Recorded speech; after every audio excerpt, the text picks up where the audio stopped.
Llegan por primera vez a la Argentina las Jornadas Europeas del Patrimonio.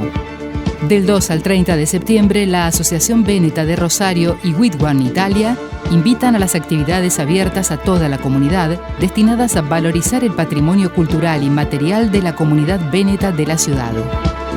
Taller de mosaico veneciano, charlas sobre el turismo de las raíces, función especial de cine, actuación de los coros Véneto y Alpino y el grupo de máscaras venecianas Le Mascherate.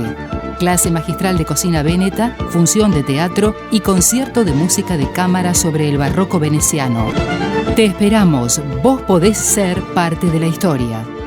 Calendario completo de actividades en nuestras redes: Facebook, Asociación Regional Familia Véneta de Rosario. Instagram, @Familia Véneta.